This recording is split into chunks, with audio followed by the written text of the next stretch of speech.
Assessed questions typically will be 12 marks on the exam, and it's important that you understand what assess is asking you to do. Remember that you need to have evidence that determines the relative significance or the importance of something in terms of the context of what you're being asked about. And that's what's going to get you the higher quantity of marks in the end. So already I'm thinking assess, got to underline that. Assess the reasons why some communities are more vulnerable than others to tectonic hazards. Okay, so I'm thinking communities. Now these can be at a national scale, or it could be at a local scale within a particular country.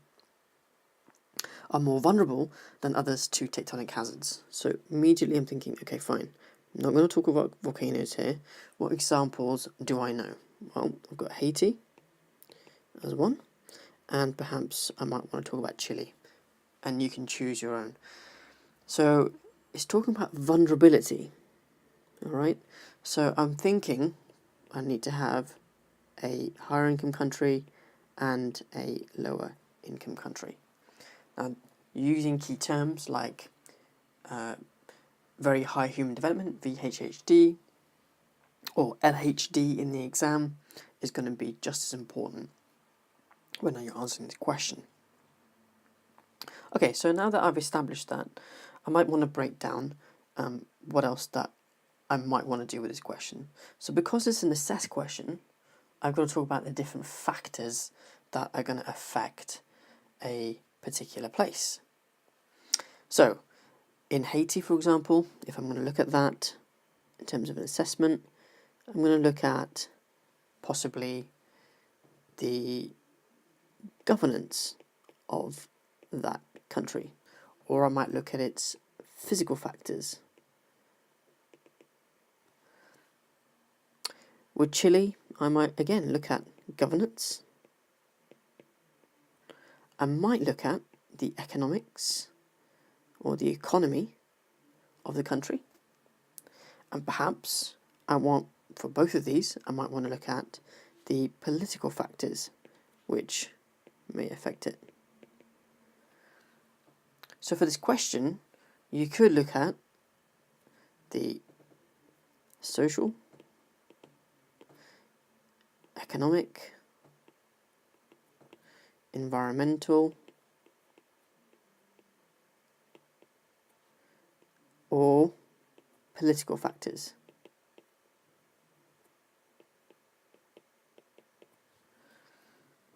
Now, how do we break this down? For a 12-mark question, you might be thinking, well, how much do I need to write? In the exam, you've got about a page of space, page and a bit perhaps, to write this answer. So in that case, you might want to have a good 3-part structure to your answer.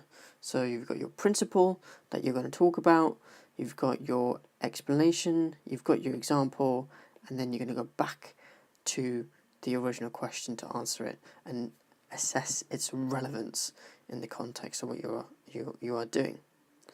So in the first paragraph, you might want to talk about Haiti, for example. All right, so you've got your first paragraph. You can talk about Haiti.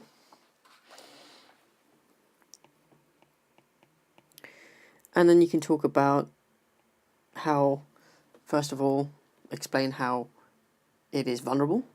So a factor that could be, for example, you might want to look at its physical geography, or you might want to look at its governance or lack thereof.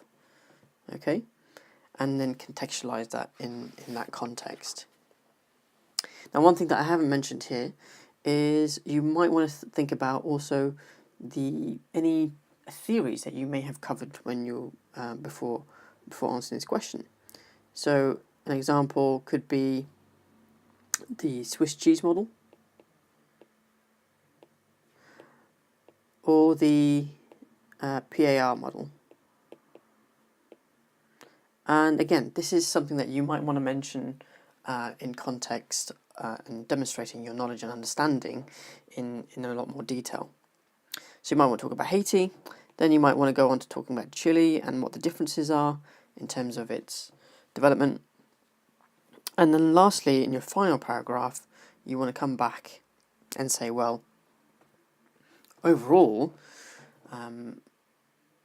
a particular point, so it could be social or it could be environmental factors, affect the vulnerability of communities more than others, and the reasons for this are, for example, X or Y. Now remember that in the exam, examiners are not looking for how much you write, but more importantly, they're looking for how well you write. And it's really, really important that you don't get into the zone of, oh yeah, I've got the question in front of me, oh yeah, I've just got to talk about Haiti, I've got to talk about Chile, and then just write everything that you know about these two places. That will not necessarily get you the marks that you need. You need to be able to focus on what the specific question is asking you to do, so you can break it down and then answer the question at the end.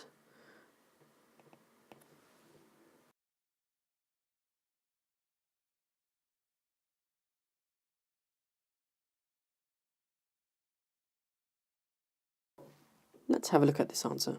Firstly, some countries may be more vulnerable to tectonic hazards due to their level of human development. VHHDs are likely to be far better prepared and have the infrastructure to deal with hazards such as earthquakes and tsunamis. Okay, so in their opening statement, they have established that human development is going to play an important factor, and they've suggested that infrastructure is going to play a role in that, and obviously mentioned earthquakes and tsunamis. In 2011, Japan was hit by a 9.2 magnitude earthquake off its east coast, which caused a tsunami. Alright, so this is largely descriptive and is not kind of what we're looking for at an A-level answer, but perhaps the candidate will go on to contextualizing it and assessing the importance of what they've just said. Japan, being a VHHD, had the infrastructure in place to minimize the damage caused by tsunami, a large wall, a seawall large enough to dissipate the energy up to a certain wavelength. Okay, so now they're suggesting a strategy that's been used by Japan to mitigate the impacts of the tsunami. Although I'm not sure whether wavelength is the right word that needs to be used here. Perhaps they're talking about the height of the wave instead. However, this did not stop the wave. Okay. Furthermore, the population of VHHDs in disaster-prone areas are trained, educated in what to do when these disasters occur, saving more lives. Right. So now the focus is on education, so social aspects, but not very well contextualized in terms of the example being given, because here it doesn't really talk about Japan's population and doesn't really assess the importance of human development very effectively. Okay, let's have a look at the second paragraph. Secondly, some communities are more vulnerable than others to tectonic hazards due to their location. Right, so another factor has been established here, location. So we've got human development and location, although you could argue that he has already talked about location earlier on. Areas along plate boundaries are far more at risk to earthquakes and thus various secondary hazards associated with earthquakes when compared with these areas not too close to plate boundaries, e.g. the UK. So a very vague and generic statement to make, not very well contextualized, because even within the United Kingdom there are lots of different faults and boundaries, and he doesn't really, or she doesn't really talk about an appropriate location in the context of this question. This makes these communities more vulnerable because they are far more at risk of dealing with a tectonic hazard. Again, no example is being given here which is thoroughly detailed or accurate in its description. Lastly, some communities are more vulnerable than others due to their lower preparedness. Okay, so preparedness is another factor that's being discussed here. Let's see how well they go on to analyse this. According to the pressure release model, it takes multiple factors for a disaster to occur, and some of the root causes, such as political economic situations, can add secondary causes such as lack of education about tectonic disasters. Okay, so they've established a correct model to discuss, and they've talked about political and economic situations. But again, what examples are you talking about here? Could this be contextualized better? A really good example perhaps to use here would be Haiti, to compare and contrast it with Japan. So this is very common in at A-level for students to get into a flow of their own volition, their own choice. The use of words, okay, firstly, secondly, lastly, without really much assessment at the end of each paragraph, or indeed an assessment at the end, going back to and basically suggesting that maybe one factor or a series of factors may have a greater influence than other, has not been discussed here. So really, this is a real common mistake that happens often in A-level exams. The candidate also identifies a number of key points. So he or she suggests communities, but doesn't really contextualize them in any way. So it doesn't really give an example of what they're talking about here or here. The UK is not a very good example to give in context of the question. So whilst this candidate has written a well-structured answer, there needs to be more assessment and evidence of valid examples consistently throughout. This probably would get a mid-level mark, so probably low end of a level 2, probably top end of a level 1 answer, probably 6, but not more than that in the actual exam. Alright, so let's have a look at an example of a potential answer that you could write in the exam. And here you've got an outline, three paragraph outline of how you could structure your answer. Let's delve into this answer a little bit more and try to break it down to understand how or why it might achieve high marks in the exam. So the first sentence says, some communities are more vulnerable than others due to varying levels of development. So already from the outset, this essay is focused on development as an important factor that this candidate will talk about. Considering the pressure release model, low levels of development act as a factor in increasing pressure and therefore vulnerability. Now this is really good because the candidate is identifying his or her knowledge about the relevant models that would go into this question. For example, so it's contextualizing it now.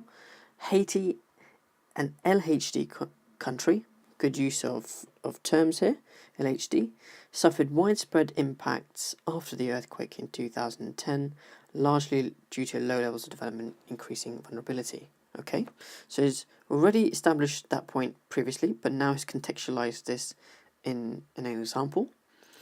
80% live below the poverty line prior to the disaster, and there was a lack of basic needs such as a sewage system in the capital of Port-au-Prince. Okay, so we've got establishing lack of sewage system. Okay, good. Great use of statistics. So now this person or this candidate has established some reasons. It's contextualized it in terms of a model. Let's see how it progresses. So already it's going quite well. This led to increasing disease after the event, causing 6,000 further deaths. Now, excellent development point going on here. Okay, so again, establishing the conditions prior and then establishing the conditions that came afterwards as a consequence of the earthquake. Note that this candidate is not going into, it was 7.6 on the Richter scale and, and then talking about, other general facts and figures about the question. It's looking at what's specifically needed for establishing its vulnerability. A population in poverty is less able to, quote unquote, build back better and recover effectively, making them more vulnerable. Haiti remained in the emergency phase for over a year. Great. So candidate's gone back to the original question. It's talking about the vulnerability. It's talking about what factors have affected it the most. Again, a very well structured and evidenced paragraph throughout. On the other hand, good governance. Okay, so now we're talking about a different factor. So we're talking about governance. Make sure a population is safe, healthy and educated, and is a more significant factor in influencing vulnerability. With good governance, can be managed more effectively, decreasing weaknesses in terms of the Swiss cheese model. Okay, good. So what this candidate has done has established another factor, but then has contextualized its importance in context of a relevant theory. For example, Chile has experienced similar magnitude earthquake in 2010 at 8.1 on the Richter scale compared to Haiti's 8.9. However, Chile's was less vulnerable with only 521 deaths, again establishing greater depth of knowledge, but then again contextualizing it compared to Haiti's 200,000. So showing what the difference was between the two and making a relative comparison between the two. Governance by urban partners lead to better preparation prior to the event. Okay, so it's establishing the fact that the government was involved and they obviously put some strategies in place to make sure that the impacts were lessened. Seismic designs were well implemented after the earthquake of 1960. This modified vulnerability, increasing it. Okay, so again, development point because establishing what the problem was prior and then talking about what happened afterwards. This modified vulnerability increasing it. Alternatively, it may be argued that as an HMHD, okay, good use of terms there, Chile was less vulnerable than Haiti. However, levels of development up often a result of governance. Chile scores lower on corruption, meaning efforts to manage hazards are far more effective. All right, so it's gone back to the assessing part of the question. It's saying, okay, fine, look, we've had good governance here. Here's what it was like before. Very similar conditions to Haiti, but because they made those changes, the Chileans, as a consequence, suffered less. Therefore, some communities are more vulnerable than others due to the levels of development and levels of physical governance. Factors such as geographical isolation may also play a role. Again, good. So it's contextualized it, again, given a different example that could affect it, but has, to a certain degree, said that one factor or two of these factors play a very important role. So overall, for this question, if you wrote an answer like this, probably you would get level 3. If not 4 marks, probably 10 marks or above on the actual exam. Because the candidate has demonstrated accurate and relevant knowledge throughout, and relevant knowledge of communities and their vulnerability to specific tectonic hazards. The response makes relevant connections throughout and is a coherent interpretation with judgments made by the candidate, which are really well balanced throughout. So that's really, really good to see in this answer. So we've looked at two different examples of how we can approach answering this question. One good example, one perhaps that could be improved much further. So it's really important that before you start answering the question in the exam, that you take the time to annotate on some ideas, as we did at the beginning of the video. And we kind of broke down, what do we want to cover, what kind of examples that we can use. So we talked about maybe using Haiti or Chile as examples. We talked about breaking it down into socio-economic, environmental, political factors, but also some ideas about the Swiss model or the PAL model, which may be appropriate.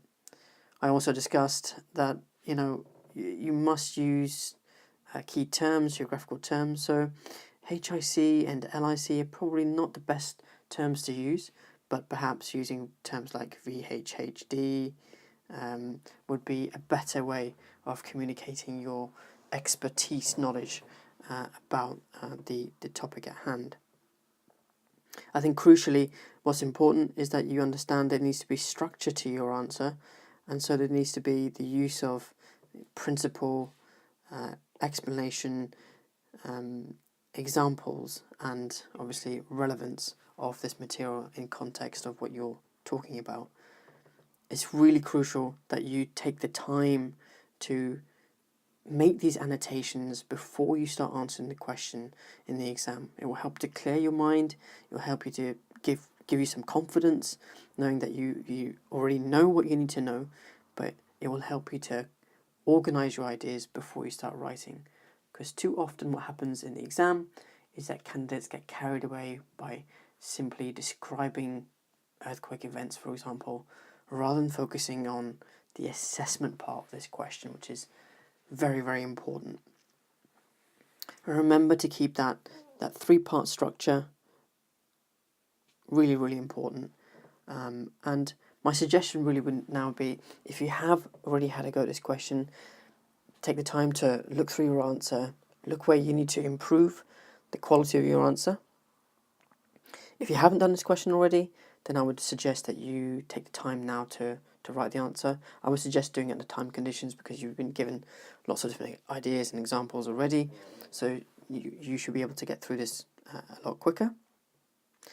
But in either case, whether you have done this before or if you haven't done it before, a very, very good way of revising is by trying to do these exam questions under time conditions. So I would highly recommend now that if you haven't done that already, go ahead, write this down on a new piece of paper and have a go at this question. And good luck.